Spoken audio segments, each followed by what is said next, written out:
Hey, welcome back to the Black and Gold Standard Podcast. And today we want to get into an episode that I call the Ops. So this will be the Cleveland Browns top six players that I think the Pittsburgh Steelers need to keep an eye on. I think these are the guys that could give the Steelers defense a little challenge. Um, it's just kind of weird because this used to be a game that you really would be pumped up for. Um, just don't have that feeling like it used to. And, I think part of it is that, the Browns have not been a very good team lately. And so it's kind of hard to get up, for them. But hopefully the Pittsburgh Steelers don't have that feeling. And they're taking these guys serious because the Browns, um, even though they got a 1-4 record, very good defense. I think their defense is like either number one or number two in the league. Um, so defensively, is some things the Browns could do to the Pittsburgh Steelers offense that, could cause them a little issue. But on the flip side of it, the Cleveland Browns offense is terrible. Starting a rookie quarterback, this will be his second career start. I really expect the Pittsburgh Steelers defense to dominate the Browns offense. At least we should. Even though the Steelers do have some injuries on offense, but I still think on defense, but they still have enough to handle the Cleveland Browns offense. Now, I think if the Steelers can at least score, I don't know, 20, 21 points, they got a good chance of winning this game. But this is also a game that, like I say, the Steelers can't come in there and just say, hey, these are the Browns. They're 1-4, and this is going to be easy work because it's not. It's not. Like I say, their defense is pretty good.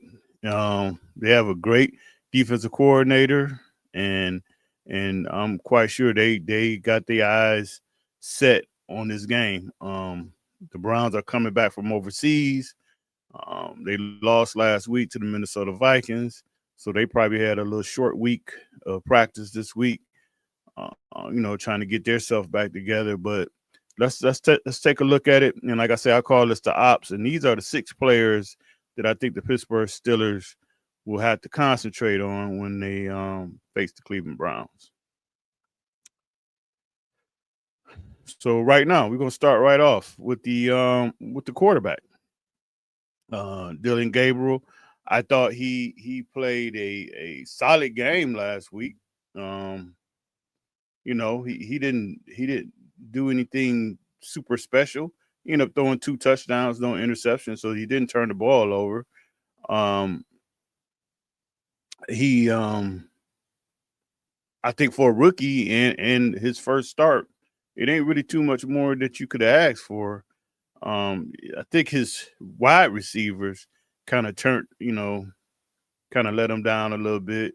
But if you watch the game, he kind of was doing a lot of dinking and dunking, nothing really downfield per se. Um, so this is a matchup that I think the Pittsburgh Steelers should definitely dominate. And he's little, man. He is a little guy, so um, it's gonna be kind of hard to find him in the pocket. I'm quite sure the Browns are gonna roll him out, and I think by rolling him out, he's liable to run right into T.J. Watt or Highsmith or Herbert. He's liable to run right into them guys. So this is going to be a great challenge, but I think this is something a matchup that the Pittsburgh Steelers defense should not have any problem taking advantage of this situation.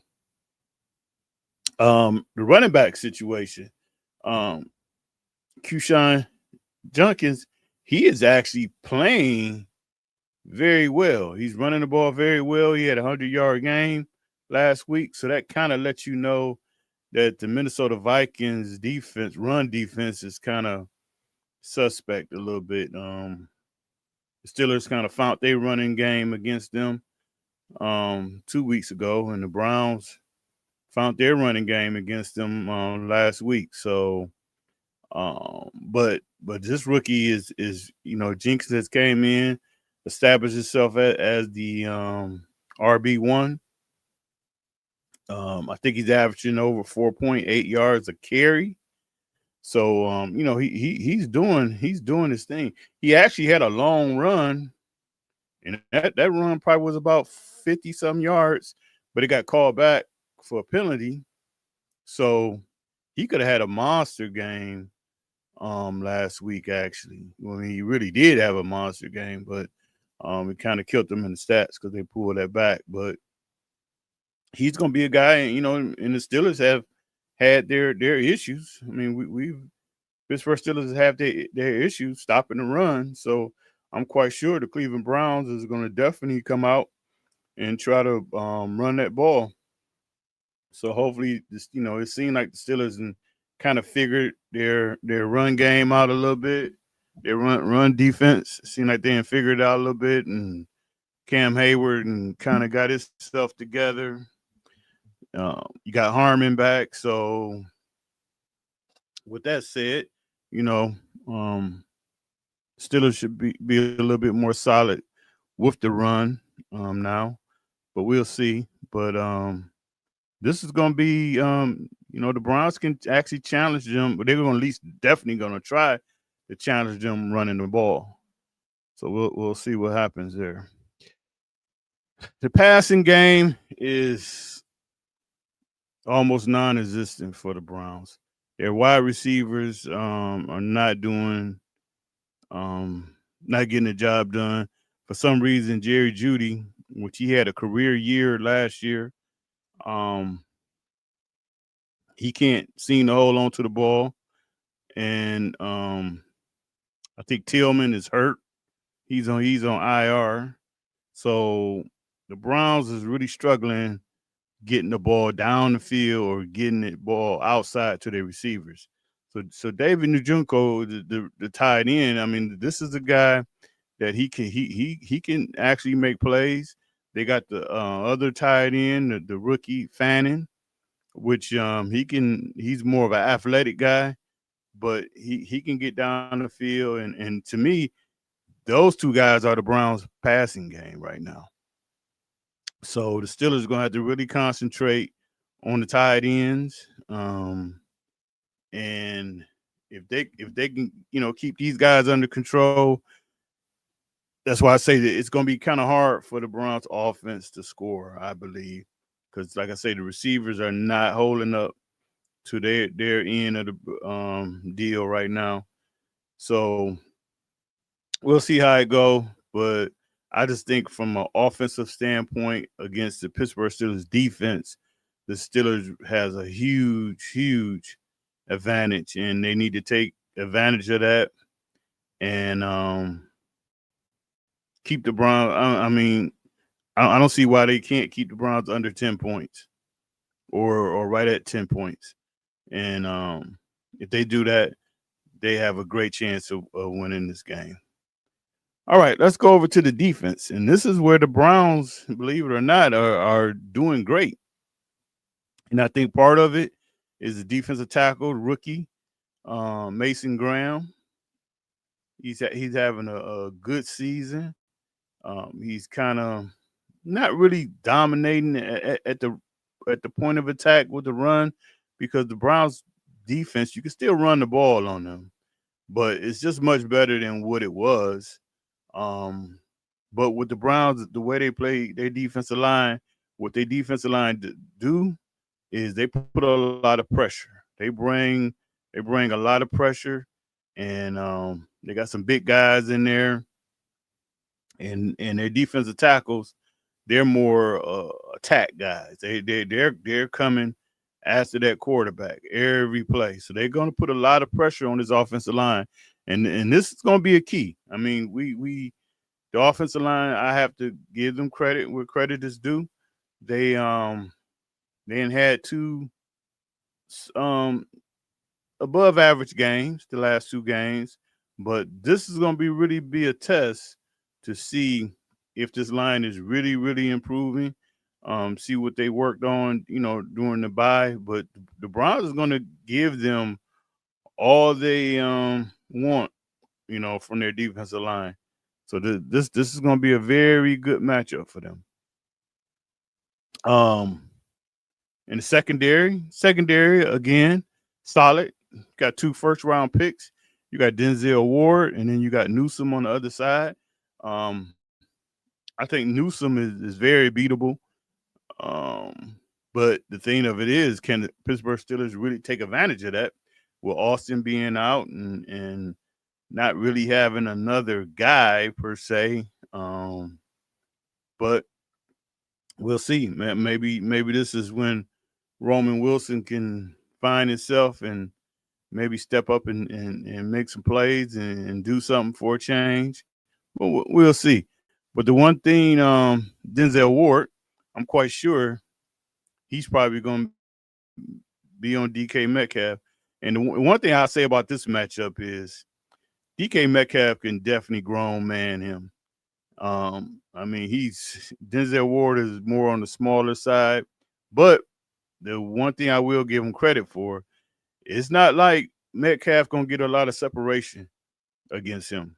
I mean, he's gonna be right there in Metcalf's grill, but I just think physically Metcalf can dominate this matchup, and we'll see how that go. But he'll be in his pocket, and one of the things Metcalf can't do is when we kind of noticed it this year, dropping balls or double catching balls. You can't really do that because, like I say, Ward, I will give him credit. He's going to be right there on him. And you pop a ball up in the air or something like that, you're going to give him a chance to pick it off. But I think as far as the matchup, this is just a matchup that is almost like big brother against little brother. DK is just so much physically bigger than Ward that he should get the upper hand in this matchup. But we'll see. And then last guy, really not too much to say about this guy, Myles Garrett. I think this is a game against the Steelers that he always takes personal. He has his personal, I guess you could say him and TJ Watt, they both try to want to outdo each other. Myles Garrett, the last time they played the Browns, he had 4 sacks. No, not the last time. But I think it might have been the first game of the year. He had 4 sacks. So this is the guy that they're definitely going to have to double team him. Washington, as much as he probably want to really be part of the passing game, I think this week he's going to have to basically be a extra left tackle to help Jones, because Jones can't handle Myles Garrett one-on-one. If they leave Jones out there one-on-one, it's going to be a long day for Mr. Rogers, because Robert Jones cannot handle Myles Garrett. But one of the things the Steelers' offensive line is going to have to do is always find out where he's at, because they move him around. He'll be lined up over Jones, then he'll flip to the other side. He'll be in the middle. He'll be standing up. They move him around a lot, and he has a first step that's unbelievable. His first step is unbelievable. I just have to give him credit where credit is due, and he can totally wreck any passing game that you think you may have, because he can get to that quarterback. One of the things that you probably would say is just run the ball at him, and that will work. But one of the things that I think the Browns do that's good is he's never in the same spot. So it's not like he's always in that one spot and we just gonna concentrate running the ball that way. He moves around everywhere. So he does a lot of stunts and all that type of stuff.